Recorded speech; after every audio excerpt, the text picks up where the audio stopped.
Before coming to university, uh, I think I went through the worst time of my life. I mean, it was the lullest moment if I could describe. So, I didn't know anyone. I didn't have any friends, and family is obviously not here.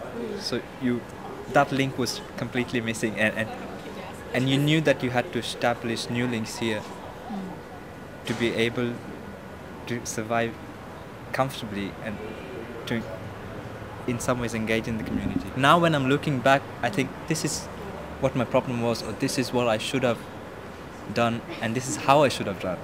But back then I seriously didn't think of it as a problem. I didn't realize it until a long time later.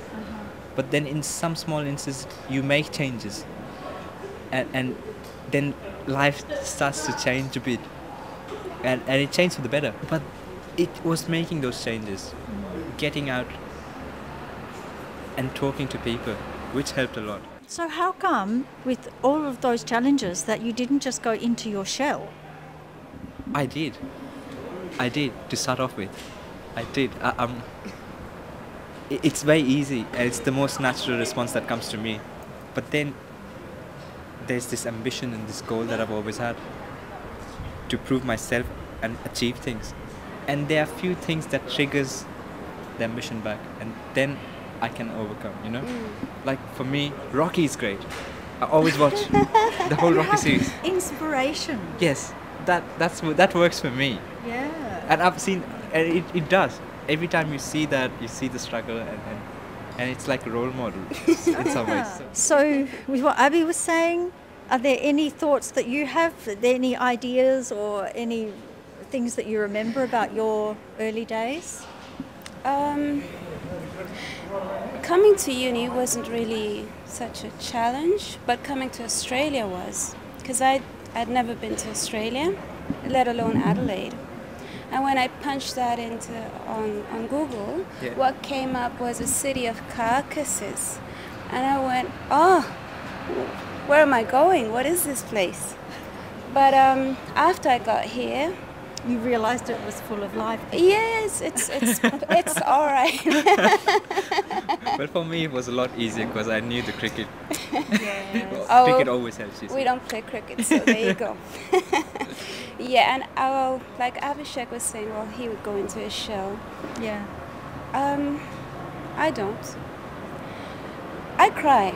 Ah. When I'm sad or I'm pressured, Yeah. I cry.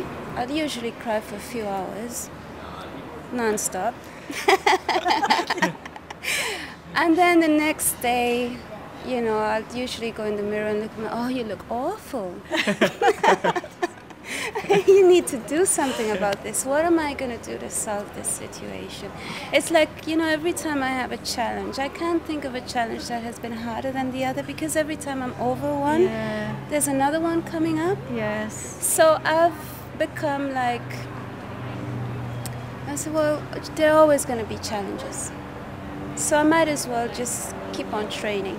I now understand why people say it's challenging rather than saying it's difficult. Yes. Because I see the challenge now in things when they are difficult. And the good thing is that it comes all in one hit. Yeah. And then it gets better. Yeah. Yeah. I'm interested. You think of the academic experiences, everything you've ever had to do at university. What was the hardest? The hardest thing for me is when I'm given a topic that I'm absolutely not interested in. Like I've gotten a course now, and I had to work on the wine industry. I hate it. I hate it. I don't drink. I'm not interested. But still, you know, I just sit back and say, okay, I'm going to try to enjoy it. There must be something that I'm going to like about it. And is there? Oh, yes, there is, yeah. The technology that's involved in it, that I liked. I found something, you know? Even in a difficulty, you find something that you like, or you find you making a decision to tackle the issue. Now we do it consciously. I think I would say it didn't come at first like, okay, there's a problem, do it. But now I think you try to look at the rewards. You try to find something good. I've changed looking at failures like I used to. Yeah. Now I don't see failure so bad, like you said. Yes. It's not that bad. I know if it happens, it feels bad. I know that. For that little amount of time, it just feels really bad. But then I know that from experiences, because I've failed a lot of times. One of my friends, he failed a subject, and he's from India, and he said, "Oh, I failed this subject. I'm gonna have to pay for it. It's such an expense." And and I went, "Well, look, put it this way: you're gonna get to do it a second time around, so you're gonna know exactly where you went wrong, and you will know why people go wrong." And by the time you get on the labor market, you'll be a master at it. Yeah. So what is it? What is the learning from a problem you go through and you come out the other side?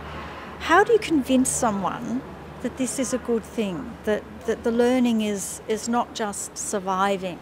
I mean, for me, I would say to anyone who's going through this is to see what other people have achieved. No one, I mean, I'm sure all of us have role models or people who we really like. Yeah. And none of them have been blessed with success all the time. Most of the times people don't hear about their failures and their trouble. But all of them have had it, and how they've dealt with it and come out and become the people that they are is something that inspires me a lot. And uni is a great place to make mistakes and to learn from them, because out there, It's if you better make to a make it mistake, here. that's it. Yes. Out there, if you make It's it, better that's to get it wrong here. and get it and learn from it. Get it wrong at uni and get it right out there. Yeah, exactly. All right. Shireen, Abhishek, thank you very much for your time and your thinking and for sharing your lives, not just the good things of your lives, but the difficult things of your lives. It's much appreciated. Thank you for having us. Thank you for having us.